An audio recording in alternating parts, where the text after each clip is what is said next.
Hey everyone, welcome to the Discover Virginia podcast. I'm Joseph Trahan, your host for the #1 video podcast in Virginia, where we explore the rich history, vibrant culture, and iconic businesses that make our Commonwealth truly special and worth talking about. So get ready as together we discover Virginia. Alrighty, everyone, welcome back to the show. Today we have my new friend and colleague, Shaw Greenwald with RSG Wedding and Events. Shaw is so dedicated to her craft. She literally changed her name from Rachel to Shaw just so she could help you find her better when it comes to planning all of your wedding needs and what you need to go into that special day. Shaw, welcome to the podcast. Hello, Joe. Thank you so much for having me. Yeah, we are super duper excited to be chatting with you today. You have been featured on other podcasts as well, so I'll definitely link those down in the show notes below. If you want to hear a little bit more about Shaw's backstory, her journey from Texas to ODU, and all of her fun college days, you can go listen to that episode there. But today, we're going to be highlighting and pinpointing weddings. And specifically, when it comes to weddings, we're going to be tackling some really amazing topics.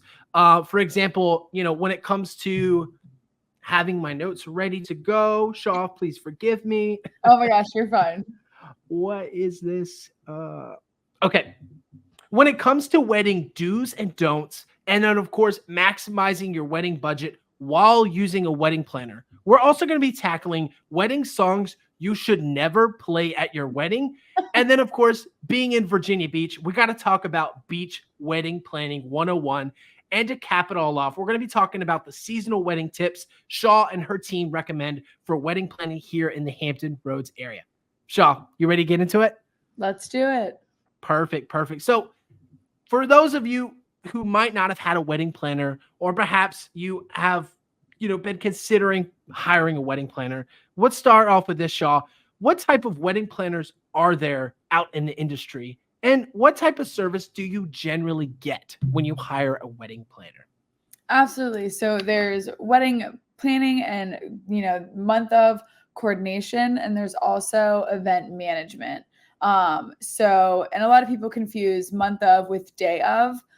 Typically in the Hampton Roads area, we don't see a lot of wedding teams posting about offering day of. It is something that is traditional to just like Florida area, where basically the bride will create a timeline and everything, and then you show up the day of and essentially put out small fires, which is not something that we like to do here in Hampton Roads. We typically obviously want to make it a seamless event and make sure that we have everything in line before the day even starts. So month of coordination and event management go hand in hand, and they're the most popular package for my company as well as a lot of other people in my industry. Absolutely. So day of, not a big thing. It's kind of just like putting out little fires. Hampton Roads, we like to be prepared. We like to really scale the event and make it as personalized as you can. Shaw, I know that's something you specifically work on, is personalizing the service. And then people ask you the famous question that I'm sure I would dread if I was a wedding planner. How much do wedding planners actually cost, Shaw? And can wedding planners actually save people money, or is it just a gimmick? So, ouch. No, I'm just kidding. I'm just reading what was written by the internet, Shaw. Please forget, totally not personally. Yeah, just generally. No, absolutely. So I get it. A lot of people think, I can do this on my own. Oh, my mom said she's going to do it. My aunt, my maid of honor. But realistically, you want all of the people that are close to you to have a good time on your wedding day. To celebrate you, to be able to get ready with you, and not have to worry about, things being in little places or somebody forgot the guest book or something like that. So essentially what you're paying for is peace of mind. You are bringing in a professional who has done this multiple times over, is going to ask you questions that you probably didn't think of, and can make those decisions for you. They see your vision. You've talked about your vision. They know what you want and can execute that, so you can spend time with your loved ones and really enjoy your day. Absolutely. Because that's the whole point of the wedding, right? It's not actually to plan it. It's to be there and be a part of it, right? Very different, I'm assuming, from like planning a birthday party where you schedule it and you show up and be it. But I'm sure Well, those. I mean, it's kind of the same thing. I mean, we specialize in weddings, but we've done graduations and we've done celebrations of life, Okay. other smaller family events and stuff like that. And still, I mean, if we're getting a tent, tables, chairs, linens, like, all that stuff still goes into it. The food has to come from somewhere. The dessert has to come from somewhere. Who's going to set that up, right? So that Oh, falls okay. on the host, which is normally a family.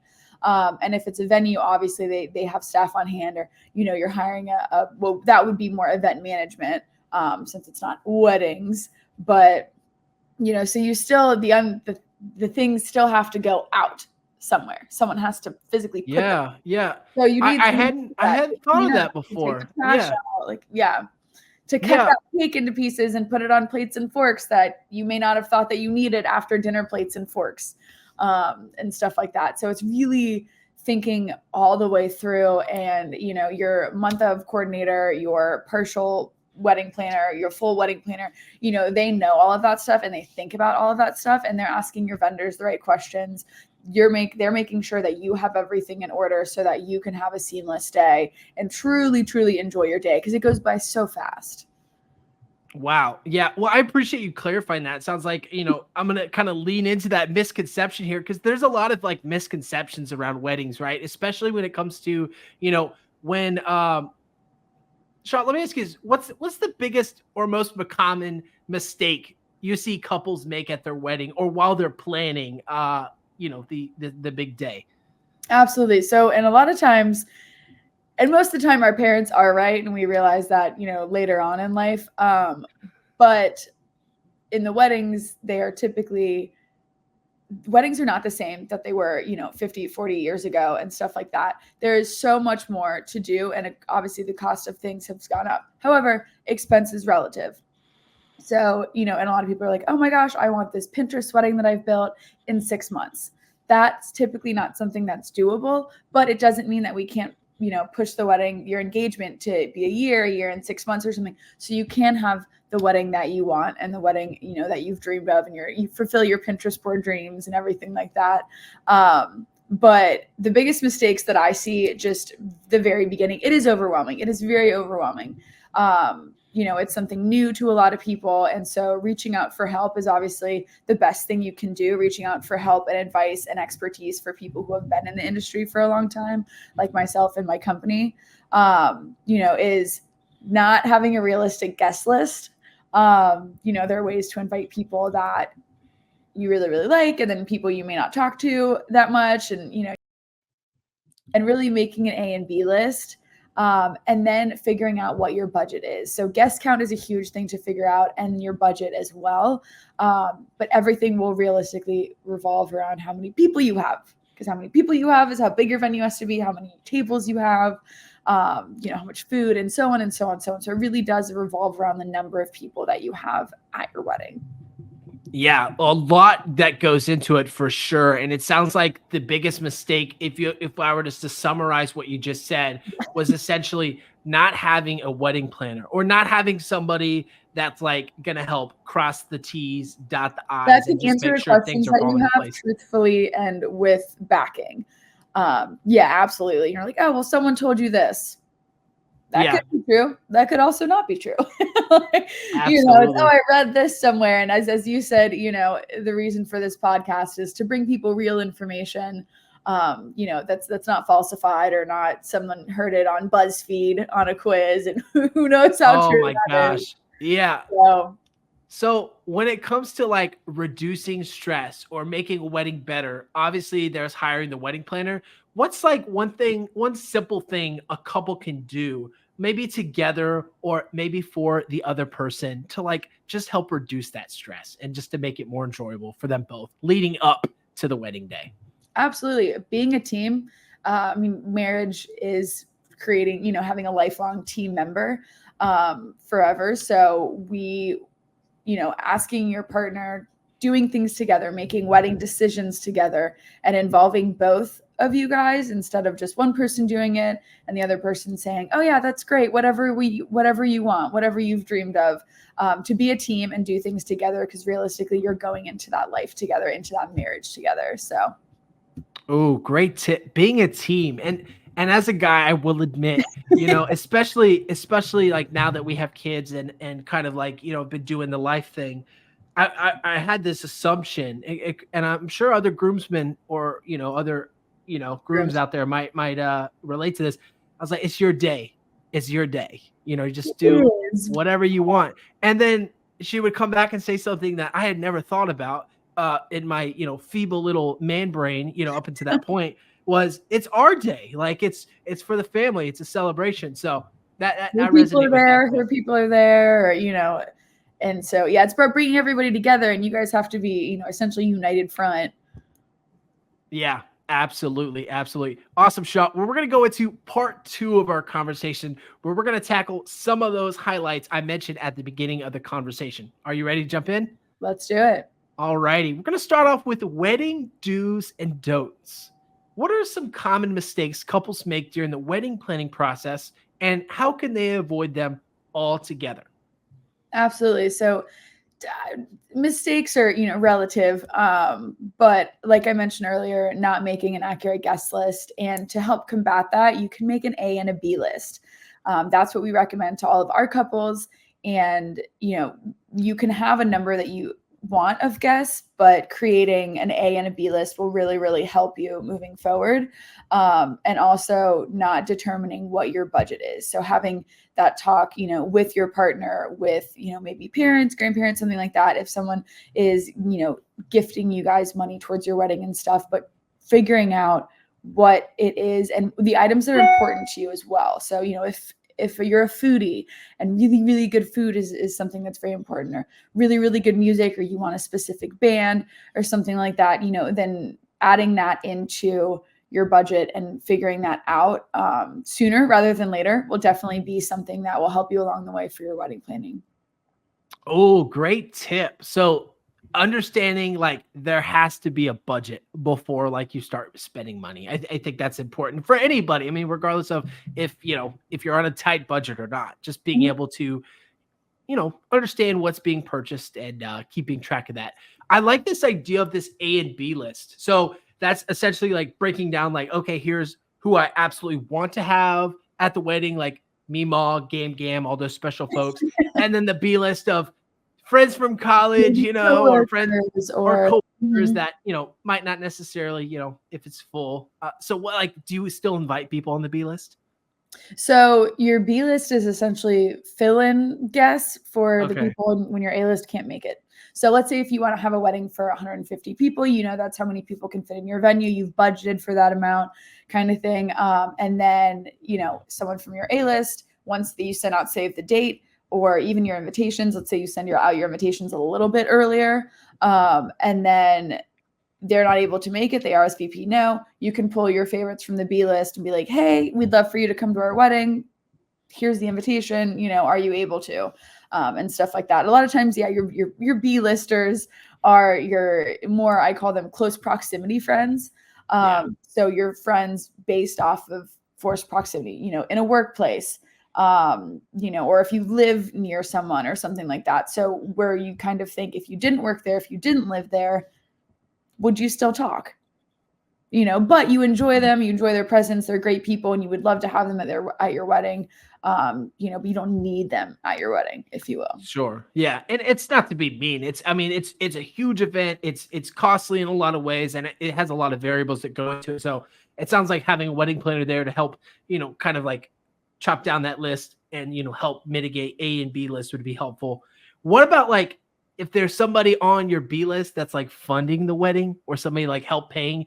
How do you go about like managing the family dynamic, Shaw, especially when people, traditional values versus modern values, and then of course the different types of conflicts and disagreements that come up naturally as they do when it comes to planning everything.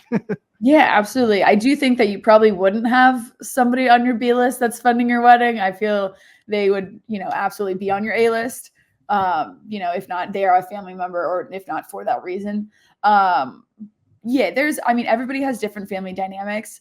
And we've seen a good amount of them over the years. After doing this for 8 years, we tend to get to see a bunch of different things and everything. kind of just remembering for any, family disputes or, family members who haven't seen each other in a while and stuff, that it's not their day. And that sometimes if, it's gotten real crazy, we've had to be like, hey, we're here to enjoy the couple, if someone's not able to do that, maybe that's not the place that they need to be.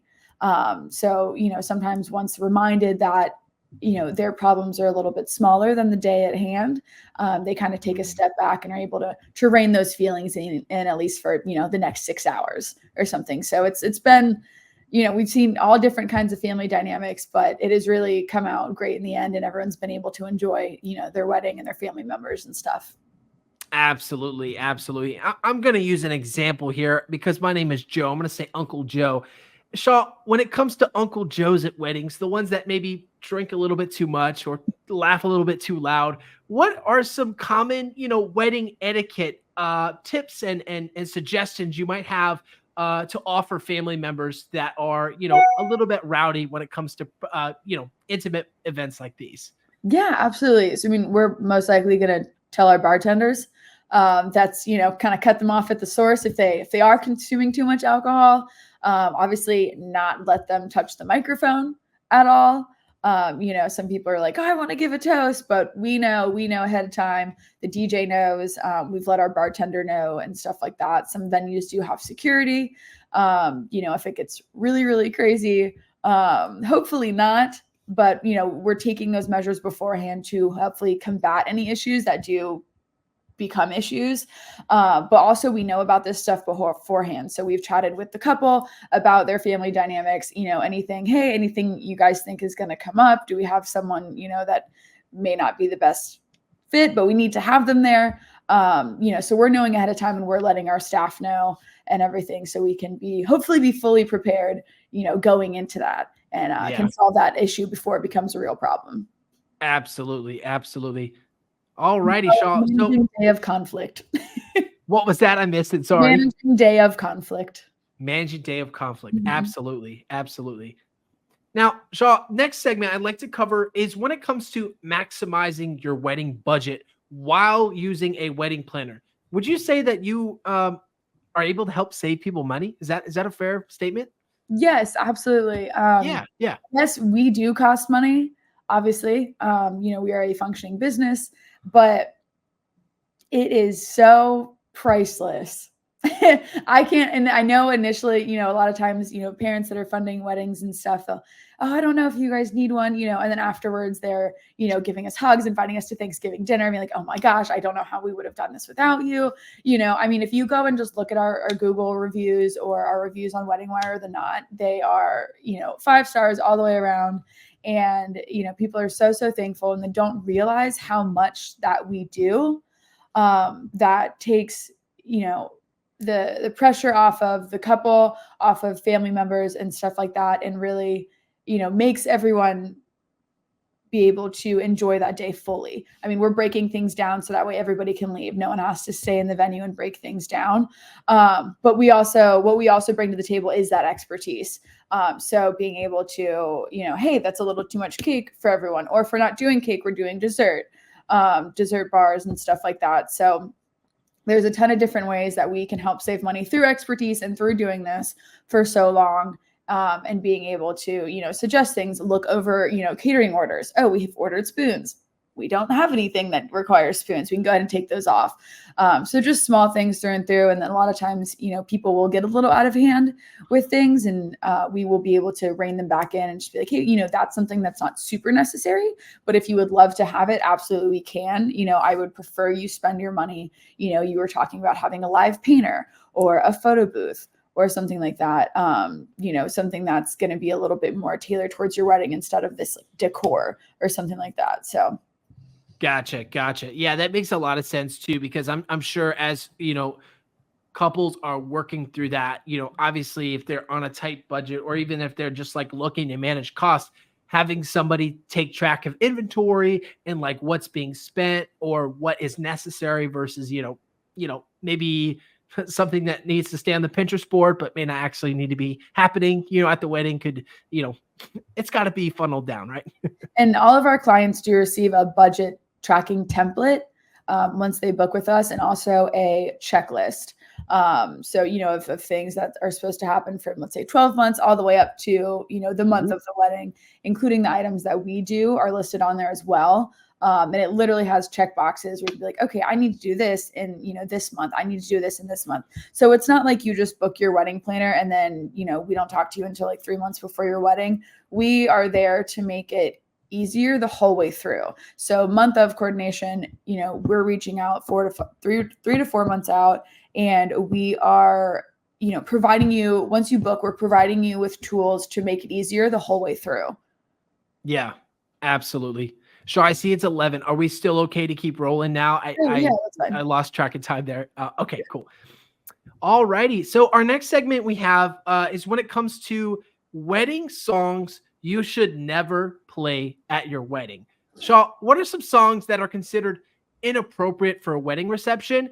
And how can couples create a wedding playlist that keeps everyone happy with, also keeping the mood going on, especially, during those later hours of the wedding? That's a great question, and we've really heard it all.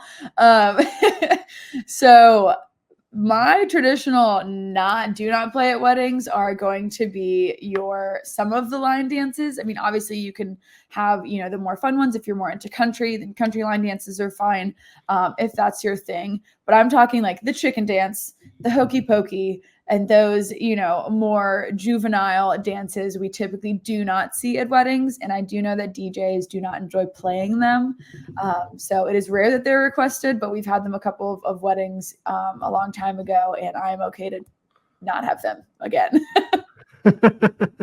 Yeah, I don't think the chicken dance should be played at any party or event unless you're maybe at a roller rink, but like just the first. We don't need all yeah, the hooky pokey chicken dance, I'm okay without. I'm personally, because of the amount of weddings that we do, I hear Bruno Mars a lot. So I would be okay not to hear 24 Karat again. Anything. But I do love the Marry You song. That's always a chew in at weddings and stuff. And I do think, and traditionally people after the dessert is over, our more mature guests tend to exit. And so that's when you can kind of get into your more club vibe, your more, heavier rap music, and a lot of DJs or bands won't play explicit music. So you can still obviously have a good time without, the curse words and stuff in there. Going.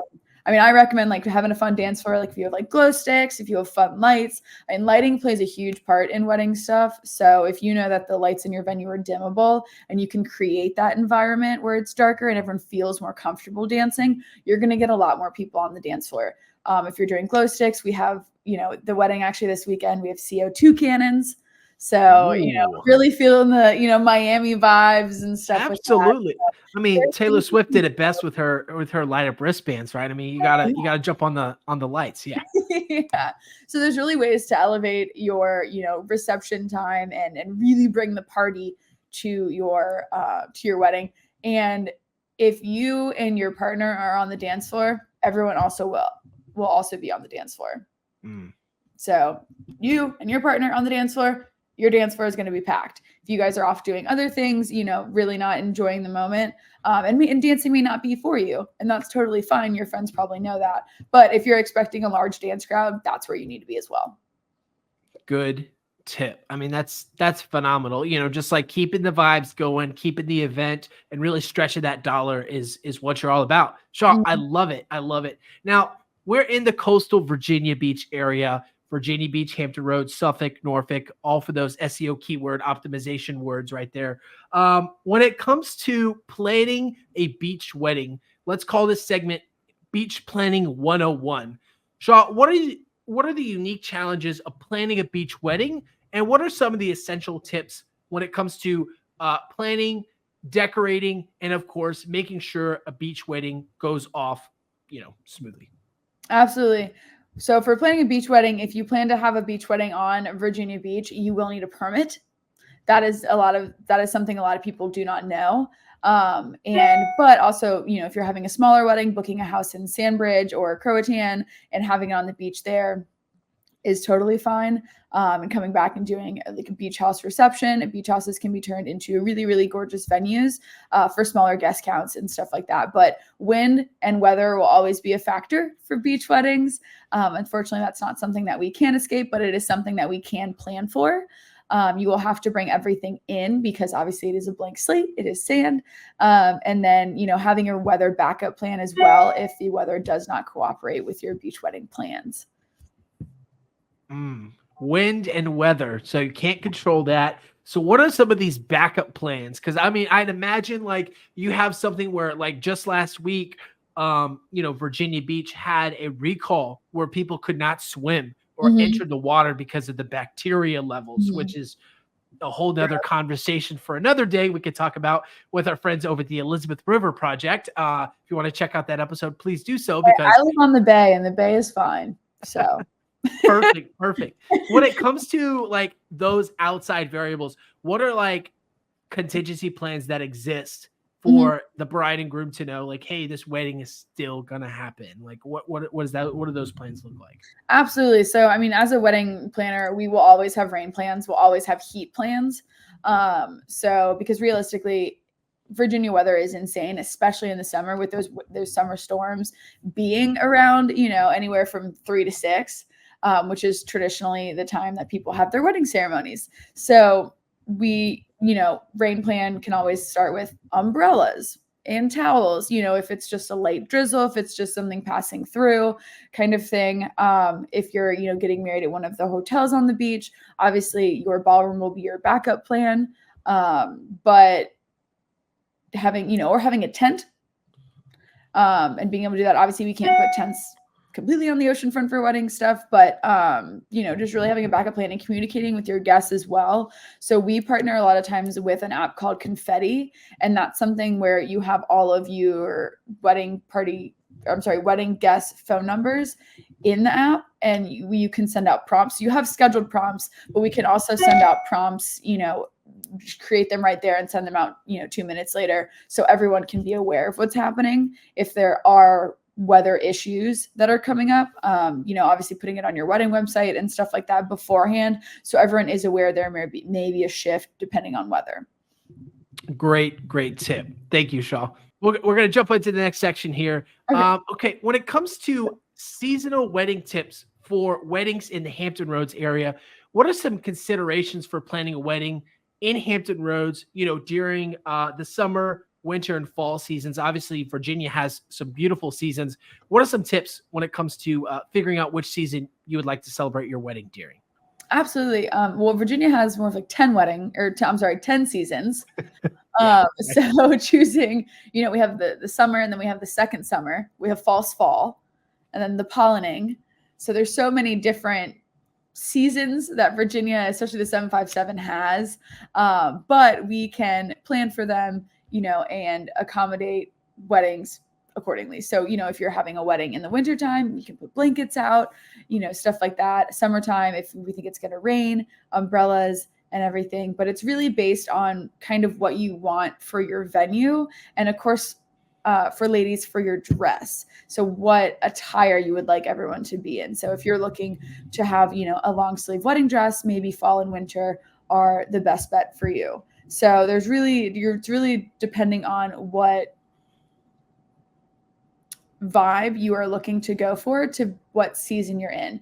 And also accommodating, your family, your jobs and stuff like that. So like if you're a teacher, most likely summertime is going to be the best time for you since you're off of work.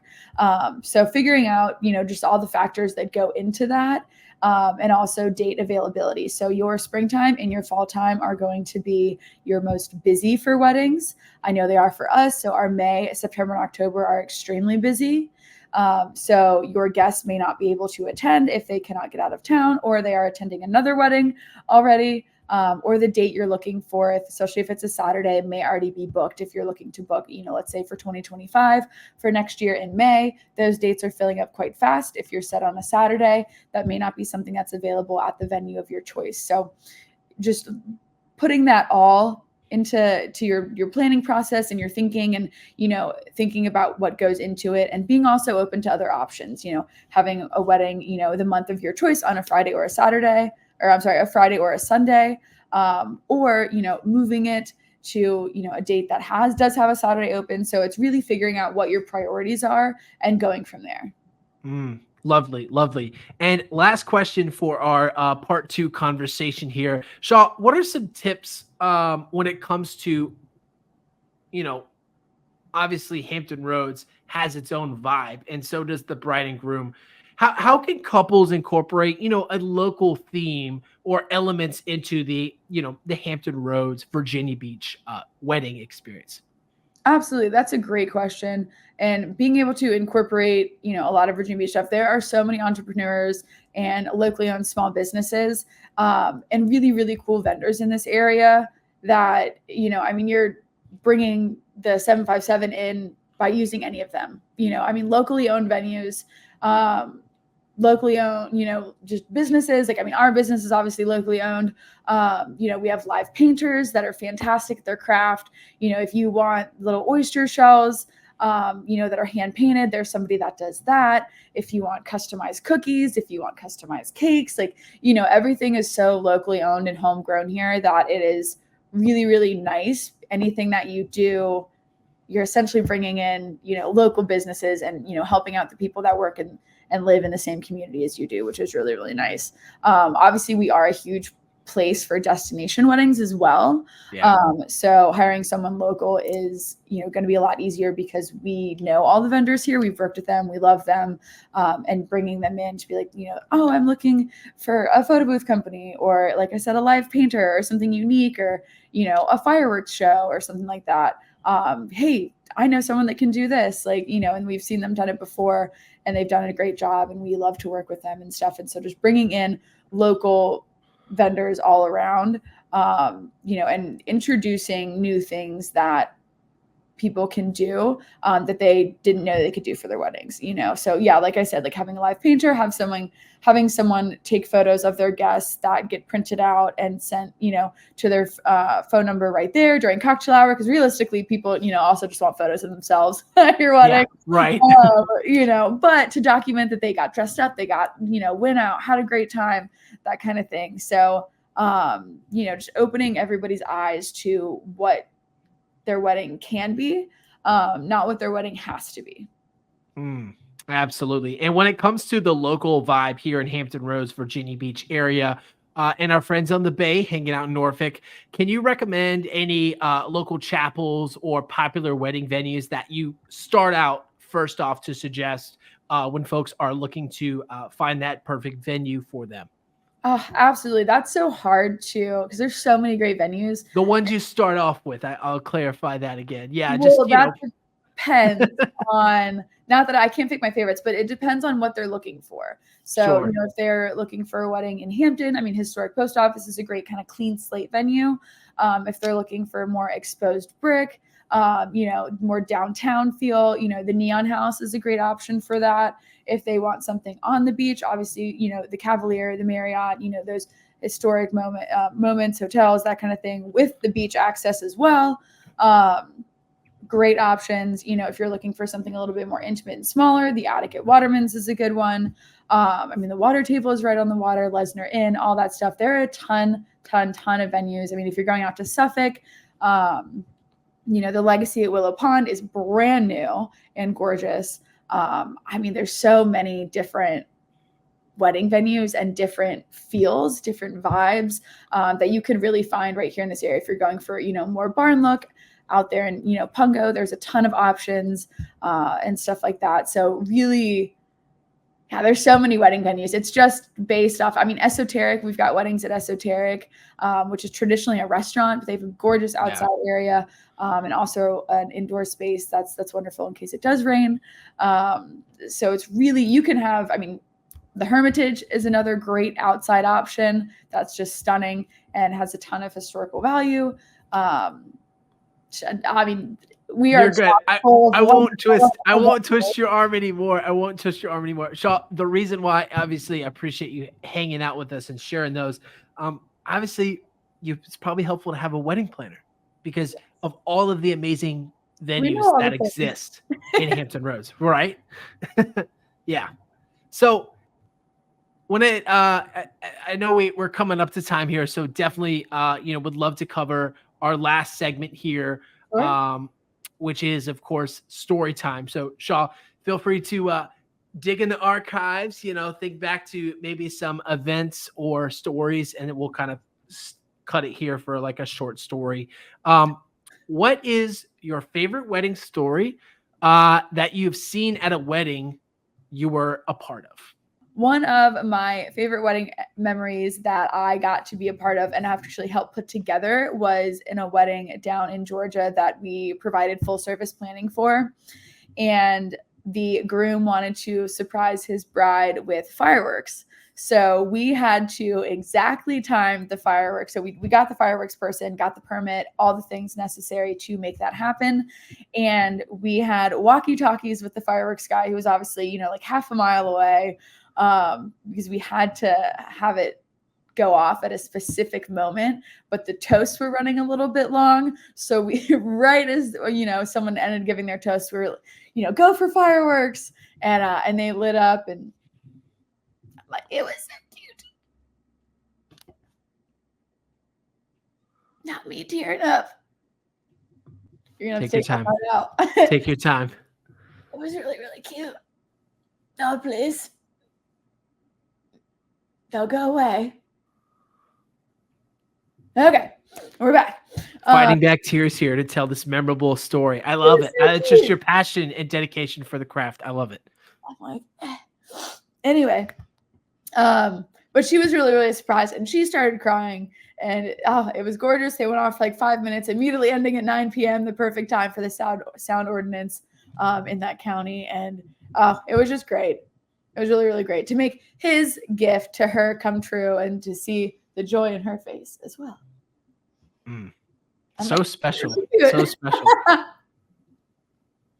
I love that, Shaw. I love that. It's fine. We don't have emotions. It's cool. It's cool. No, you have to have emotions. That's why you do this, right? Yeah. To help create those emotions and memories for folks. But also, I planned their wedding for like 16 months, so I was like attached to them. Yeah. You wanted it to happen. I know. I was like, oh, we need this to happen. I'm like gripping the walkie-talkie for dear life. Like, I was like, oh, this speech cannot go on a minute longer, because the fireworks show was 5 minutes long. So we literally, and the noise ordinance stopped at 9. So the guy was like, we like had to send him off at like worst case 8:56. Like, yeah. Oh my gosh. Wow. Crazy. Yeah, but nobody else knew. Literally, me, the groom, and the groom's dad were the only people that knew. Oh wow. So they couldn't tell anybody else. So it was like but yeah, that was a really, really good one. We have some great pictures from that too. But she was so surprised, and I was like, oh, my heart. That was a good one. But anyway. Are you able to release those photos for this episode? If we could just drop them in the comments? Yeah. Or drop it. You send me an email and I can stitch them to the video. Would that be okay? Yeah. Okay, cool. Awesome. Well, Shaw, thank you so much for your time. We have our last segment here, which is the red carpet. We give you the opportunity to share any final words or messages to leave with the audience.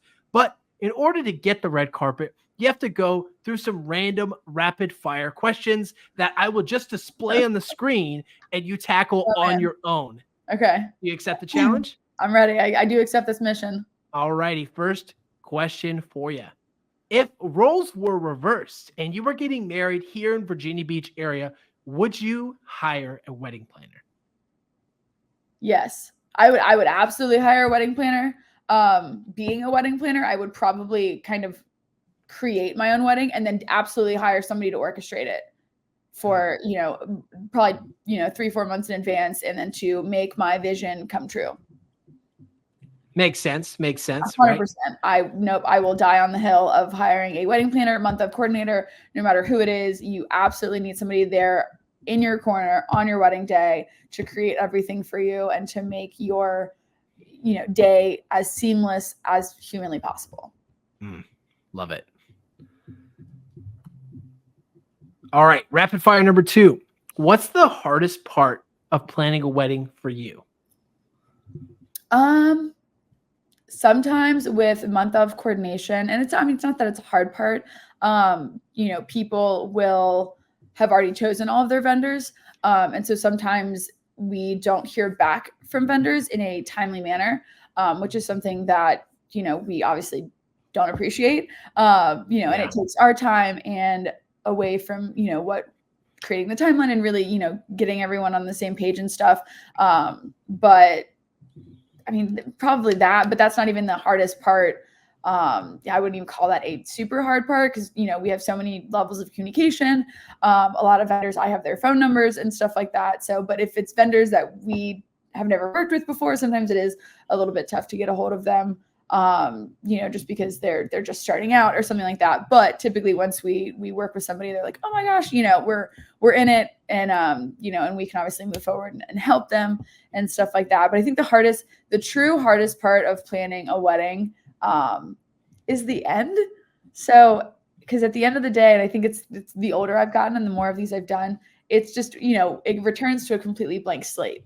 The venue, the tent, whatever it may be, it's like, oh, someone just had the best day of their lives here. And now it's over. Yeah, and now it's over. And it's common for brides and grooms actually to feel a wave of almost depression after their wedding.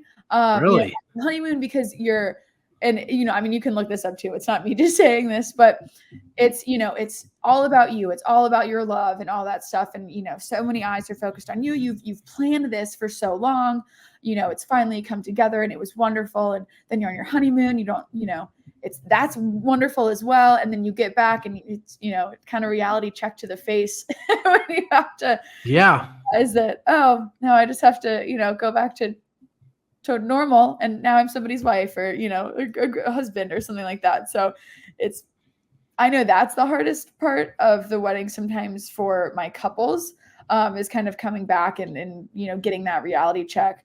But yeah.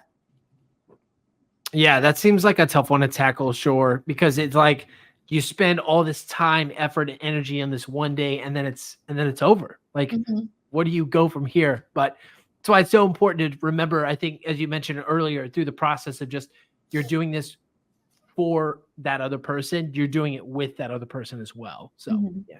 Well, and to help combat the, it's one day and it's over, we do love a good wedding weekend.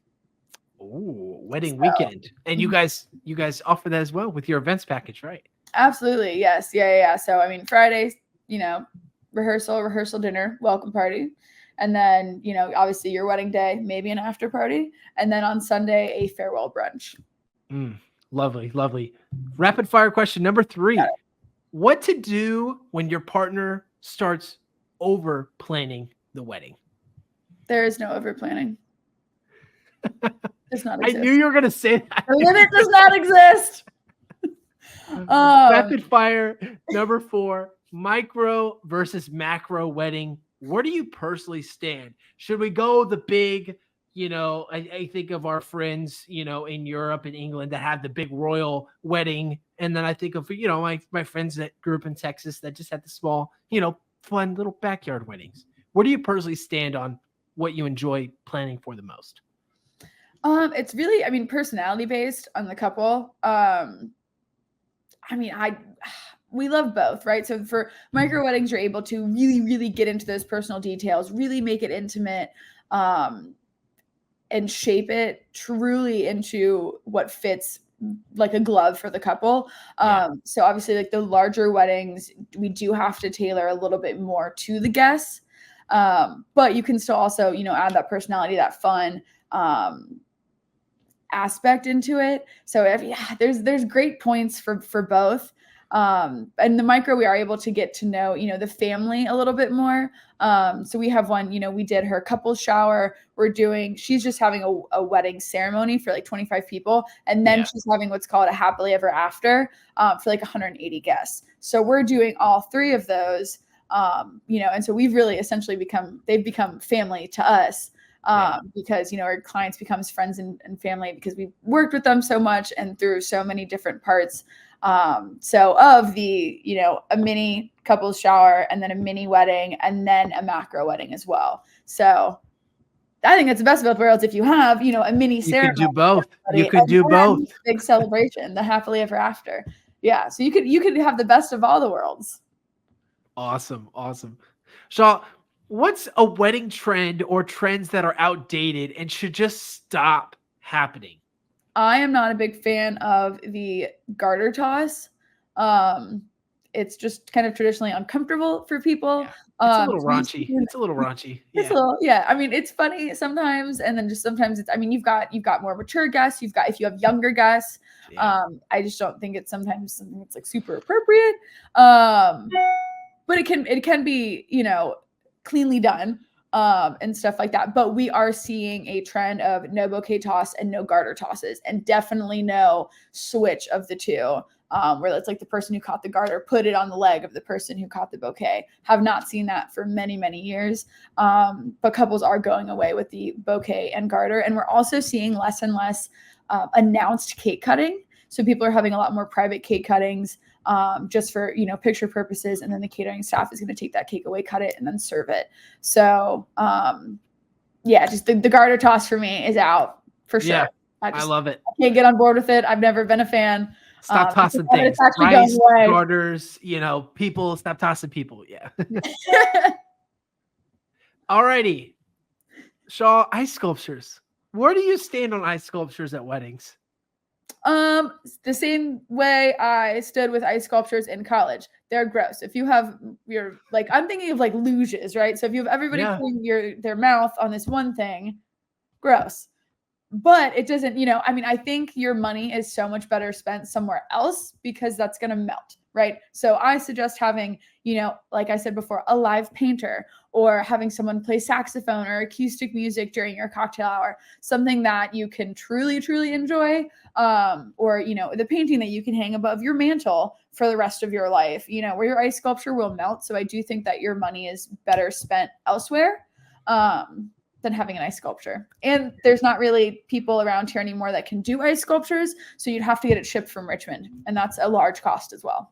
Yeah. Don't bring ice sculptures to the beach or to ice sculptures are out, just with garters. They're out. They're out. All right. Shaw, this one may get you in trouble. So I just want to preface, if you want to say no comment, you can, but Ed Sheeran, over or underrated? I think he has his time to shine in certain things. I've never had someone had like in a full Ed Sheeran wedding. You know, I think a couple of his songs, perfect, like great placement is great. You know, but I think I've heard him as a first dance many, many times. So you could probably mix it up and choose another first dance song. But if Ed Sheeran is your jam, then we welcome that too. Love it. Love it. All right. Last one for you, Shaw. You're doing great. That was the most like PC answer I could have given. That's what I said. Keep it general. Favorite wedding themed movie or most relatable for yourself or for people in that phase of, you know, planning a wedding? So everyone, you know, and people ask, oh, what do you do? And I say I'm a wedding planner. They're like, oh, like J-Lo and wedding planner? I'm like, pretty much, yes. Yeah. Yeah. But I think one of the most relatable, and I might get in trouble for this, is probably Monster-in-Law. I don't know. Oh, okay. We do deal with a good amount of parents, which is completely understandable. We love our parents. You know, everyone's parents want them to have the best day ever. And we want that for our couples as well. So, you know, we're all on the same page at the end of the day. Sometimes, you know, parents do come on a little strong, but we're, you know, equipped to handling that. And at the end of the day, like I said to you, I mean, we're, you know, our clients are like family. So, you know, we're giving hugs and, you know, oh my gosh, thank you so much, getting invited to Thanksgiving dinner kind of thing. But we do deal with some spicy parents who really just want the best for their kids, which is absolutely what we want to. And so we're able to reach that goal at the end of it. You know, but they're just a little spicy. Yeah. Yeah. And we'll leave it there for today. Shaw, thank you so much. This is your time to share any final words or messages to the audience. The floor is all yours. Yeah, Joe, thank you so much for having us on. Once again, I'm Shaw Greenwald. I own RSG Weddings and Events. We are a local award-winning wedding planning company in the 757 area. We do also travel, so we will go anywhere our clients need to. But this has been a great experience, and I hope that some of the wedding planning tips that were shared are helpful for you guys.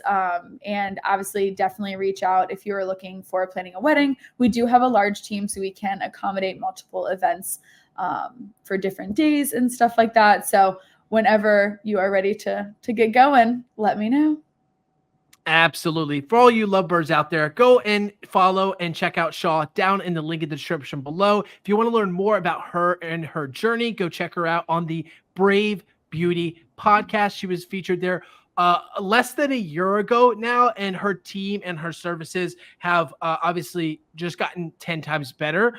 Not because they were 10 times worse, but because her and her team to continue to excel. As she mentioned already, they've been featured and seen on The Knot, as well as Wed Vibe, which I personally don't know what that is, but I did look it up, and also in the Coastal Virginia magazine here locally. So lots of great awards, lots of great local accolades. Go check out Shaw. Thank you so much, Shaw. We appreciate your time. You're welcome. Thanks so much, Joe.